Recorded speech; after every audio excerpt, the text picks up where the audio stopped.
أعوذ بالله السميع العليم من الشيطان الرجيم. بسم الله الرحمن الرحيم. قال فأخبرني عن الإيمان. قال أن تؤمن بالله وملائكته وكتبه ورسله واليوم الآخر وتؤمن بالقدر خيره وشره. قال صدقت إلى آخر الحديث أو كما قال عليه الصلاة والسلام. صحابہ کرام فرماتے ہیں کہ اس شخص نے یہ سوال کیا کہ آپ مجھے ایمان کے بارے میں بتائیے. قال آپ علیہ الصلوۃ والسلام نے فرمایا ان تؤمن باللہ، یہ کہ تو ایمان لائے گا اللہ پر، وملائکتہ اور اس کے فرشتوں پر، وکتبہ اور اس کی کتابوں پر، ورسلہ اور اس کے رسولوں پر، والیوم الآخر اور آخرت کے دن پر، وتؤمن بالقدر خیرہ وشرہ اور اس بات پر ایمان لائے کہ تقدیر اچھی اور بری وہ اللہ کی طرف سے ہے. قال صدقت، جب رسول اللہ صلی اللہ علیہ وسلم نے یہ فرمایا اس شخص نے کہا کہ آپ نے سچ کہا. یہ حدیث مبارکہ صحیح مسلم کی روایت ہے اور اس حدیث کا یہ دوسرا حصہ ہے. پہلے حصے میں آپ نے سماعت فرمایا کہ اسلام کسے کہتے ہیں، اور دوسرے حصے میں ایمان کے بارے میں رسول اللہ صلی اللہ علیہ وسلم نے ارشاد فرمایا کہ ایمان کسے کہتے ہیں. اب یہ بات یاد رکھیے کہ بظاہر اسلام اور ایمان یہ دو الگ الگ چیزیں نظر آتی ہیں، لیکن حقیقت میں یہ دونوں ایک ہی چیز ہے. اسلام بھی اللہ کا حکم، ایمان بھی اللہ کا حکم، لیکن اس میں فرق ہے. فرق یہ ہے کہ اسلام ظاہری اعمال کا نام ہے. لا الہ الا اللہ، جب تک ہم اقرار نہیں کریں گے لا الہ الا اللہ کا تو ہمارا اسلام قبول نہیں ہے. پھر نماز نہیں پڑھیں گے ہمارا اسلام قبول نہیں، روزہ نہیں رکھیں گے ہمارا اسلام قبول نہیں، زکوٰۃ نہیں دیں گے ہمارا اسلام قبول نہیں، حج نہیں کریں گے ہمارا اسلام قبول نہیں. ظاہری اعمال جتنے بھی ہیں جو ہم کرتے ہیں یہ سارے کے سارے اسلام کے حق ہیں، اور باطنی اعمال جو ہمارا عقیدہ ہے اس کو ایمان کہا جاتا ہے. جو انسان کا عقیدہ ہے اس کو ایمان کہا جاتا ہے، اور یہ اندر کے اعمال ہیں کہ آپ کا اللہ کے بارے میں کیا عقیدہ ہے، آپ کا آخرت کے بارے میں کیا عقیدہ ہے، کتابوں کے بارے میں کیا عقیدہ ہے، رسولوں کے بارے میں کیا عقیدہ ہے، تقدیر کے بارے میں کیا عقیدہ ہے. عقیدے کو ایمان کہا جاتا ہے. اس لیے یہ سمجھ لیجیے کہ پہلے ایمان ہے یا پہلے اسلام ہے. پہلے اسلام ہے پھر اس کے بعد کیا ہے، ایمان ہے. لا الہ الا اللہ پہلے ہے، اس کے بعد باقی معاملات، اس کے بعد باقی چیزیں. اسی لیے قرآن پاک میں اللہ تعالیٰ نے ان لوگوں کی اصلاح فرمائی. قالت الاعراب آمنا قل لم تؤمنوا ولکن قولوا اسلمنا. فرمایا کہ اعرابی کہتے ہیں ہم ایمان لے آئے. فرمایا تو تم یہ نہ کہو کہ ہم ایمان لائے بلکہ تم یہ کہو کہ ہم اسلام لائے. تو اسلام پہلے ہے اور ایمان کیا ہے، بعد میں. تو اسی لیے ہم لوگ اپنے آپ کو مسلمان کہلاتے ہیں، مومن نہیں کہلاتے. بعض لوگ اسلام کے بغیر ہی مومن ہو جاتے ہیں، یعنی اسلام ان کا ہوتا ہی نہیں ہے اور اپنے آپ کو کہتے ہیں یہ مومن بھائی ہے. تو یہ جو مومن بن جاتے ہیں نا اسلام کے بغیر، تو یہ پہلے اسلام ہے بھائی، اسلام پر پورے اترو. اسلام پر پورے اترنے کے بعد جو ایمان کا معاملہ ہے وہ تو اللہ کا ہے، وہ تو اللہ نے گارنٹی دینی ہے کہ کیا ہے کیا نہیں. تمہارا اسلام قبول ہو گیا تو تمہارا ایمان بھی جو ہے اللہ تعالیٰ کے ہاں قابل قبول ہوگا. تو اس لیے فرمایا کہ اب یہ جو شخص بیٹھا تھا رسول اللہ صلی اللہ علیہ وسلم کے سامنے، اس نے کہا کہ مجھے بتائیے ایمان کیا ہے. تو آپ نے فرمایا تو اللہ، وہ اللہ پر ایمان. اب اللہ پر ایمان ایک جملہ ہے چھوٹا سا، اللہ پر ایمان لائے بس کافی ہے، نہیں ایسے نہیں.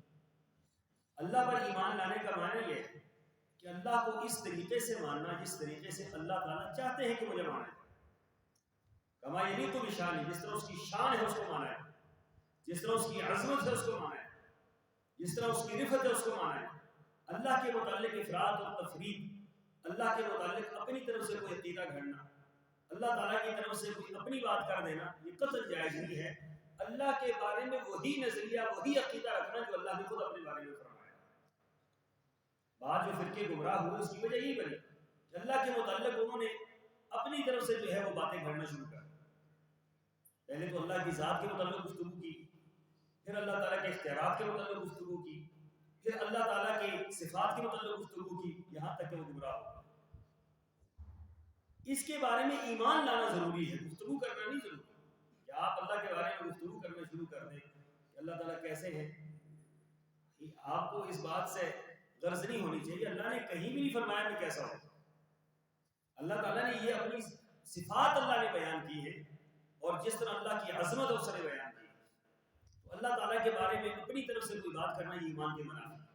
اللہ تعالیٰ کے متعلق وہی اللہ کے اختیارات کتنے, اللہ کی عظمت کتنی, اللہ تعالیٰ کی طاقت کتنی, اللہ کی قوت کتنی ہے, اس کے بارے میں ایمان لانا, اور من عن اسی طریقے سے ماننا جس طریقے سے اللہ چاہتے ہیں اس کو ایمان کہا جاتا ہے. اس کے اندر افراد اور تفریق ہے. پھر فرمایا کہ وملائکتی, فرشتوں کے بارے میں ایمان لانا. اب فرشتوں کے بارے میں فرشتے کو تو قریش مکہ بھی مانتے تھے کہ فرشتے ہیں, لیکن وہ کیسے مانتے تھے؟ وہ کہتے تھے فرشتے اللہ کی بیٹیاں. تو یہ ان کا ماننا کفر ہے, ان کا ماننا انکار ہے. تو فرشتوں کے بارے میں یہی عقیدہ رکھنا کہ فرشتے اللہ کی مخلوق ہیں, اور اللہ تعالیٰ نے ان کو پیدا کیا ہے, اور اللہ تعالیٰ نے ان کو خاص کاموں میں لگا رکھا ہے, اور وہ اپنے کام کر رہے ہیں. لا یعصون اللہ ما امرهم ویفعلون ما یؤمرون, وہ اللہ کی نافرمانی نہیں کرتے. ان کے اندر توالد اور تناسل نہیں ہے, نسل ان کی نہیں پھیلتی, ان کے اندر شادی بیاہ نہیں ہے, وہ نافرمانی نہیں کرتے, وہ صرف اور صرف اللہ کی فرما برداری پر دن رات لگے ہوئے اور اللہ کی مخلوق. بس یہ اتنا عقیدہ رکھنا. اس کے علاوہ اگر فرشتوں کے بارے میں کوئی اپنی طرف سے بات داخل کر دی, یہ فرشتوں کا انکار ہے.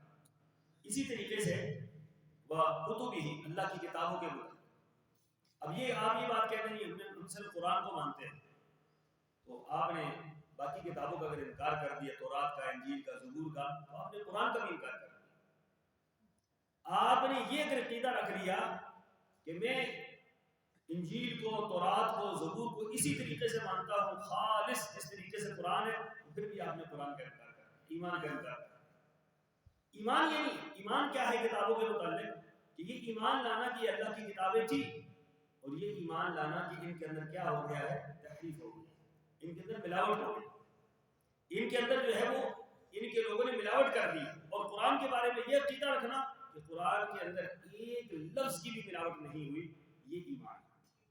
اللہ کی کتابوں پر ایمان لانا یہ چیز کرنا. اپنی طرف سے کوئی بات آپ اس کے اندر داخل نہیں کر سکتے. پھر فرمایا رسول, رسولوں کے متعلق ایمان. اب رسولوں کے متعلق ایمان کیا ہے؟ کہ اللہ کے بندے اور اس کے کیا تھے؟ رسول تھے. حضرت آدم سے لے کر محمد رسول اللہ صلی اللہ علیہ وسلم تک 1 لاکھ کے لگ بھگ جتنے پیغمبر تھے, سارے کے سارے سچے تھے, سارے اللہ کے بندے تھے, سارے اللہ کے رسول تھے, اور سارے اپنی ڈیوٹی پوری کر کے دنیا سے چلے گئے. یہ عقیدہ رکھا.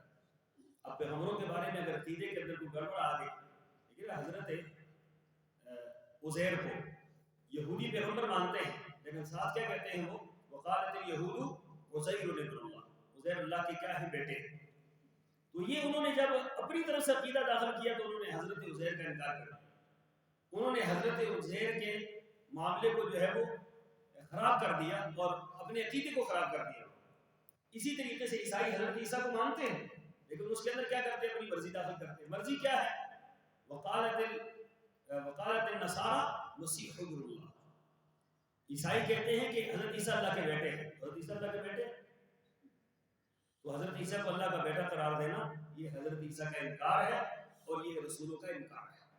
اسی طریقے سے آج کوئی مسلمانوں میں یہ بات کہتا ہے کہ رسول اللہ صلی اللہ علیہ وسلم نور من نور اللہ, اللہ کے نور میں سے ایک نور ہے, آپ مشکل کشا ہیں, آپ حاجت روا ہیں, آپ ہر جگہ موجود ہیں, آپ اللہ الغیوب ہیں. یہ رسول اللہ صلی اللہ علیہ وسلم کا انکار ہے.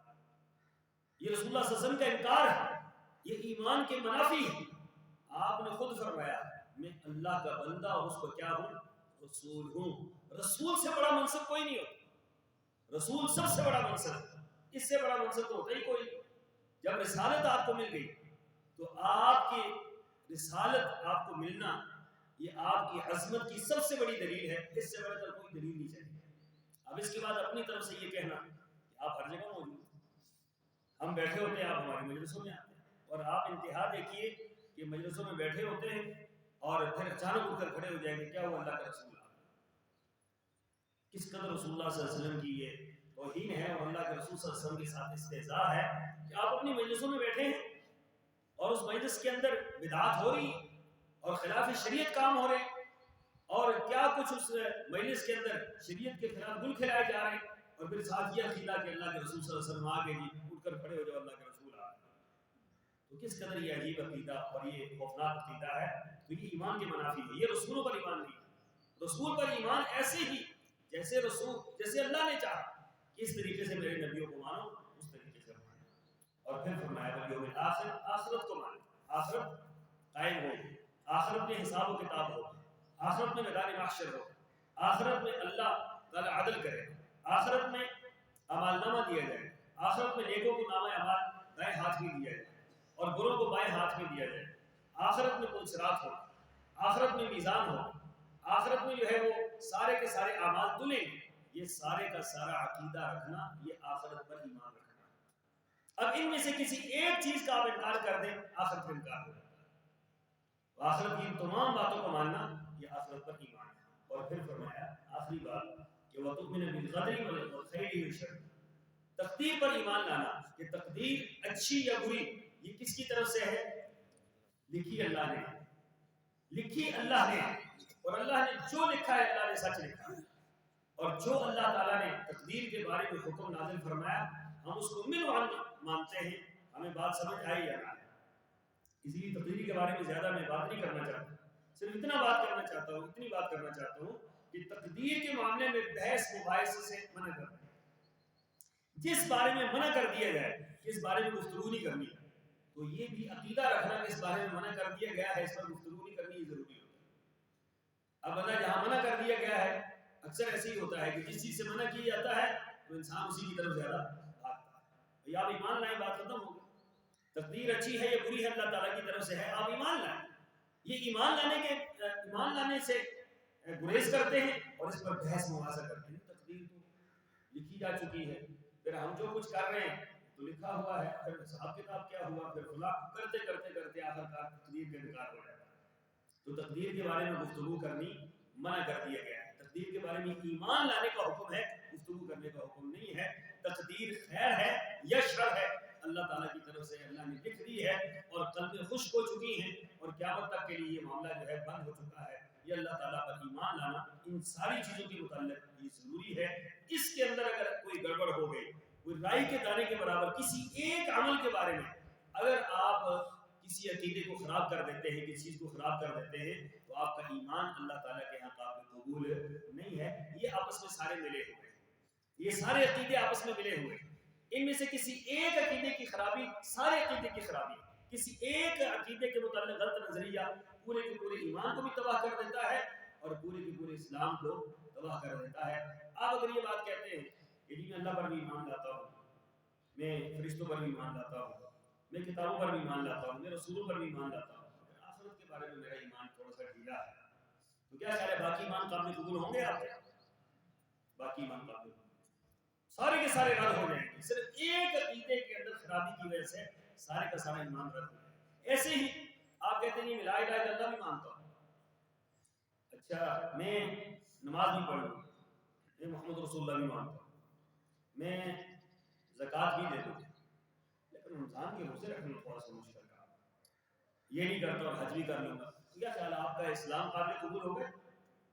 یہ آپس میں ملے ہوئے ہیں، یہ آپس میں جڑے ہوئے ہیں دوسرے کے ساتھ۔ ایک کا انکار سب کا انکار ہے، ایک کے متعلق شک سب کے متعلق شک پیدا کرتا ہے، تو لہٰذا یہ وہ مضبوط اور بین دلائل کے ساتھ اللہ تعالیٰ نے ایمان اور اسلام کے متعلق بیان فرما دیا، اور یہی عقیدہ اور یہی ایمان رکھنا یہ ہم پر لازم ہے۔ اس کے اندر اگر کمزوری ہے تو سارے کا سارا معاملہ تباہ ہے۔ اللہ مجھے اور آپ کو توفیق عطا فرمائے۔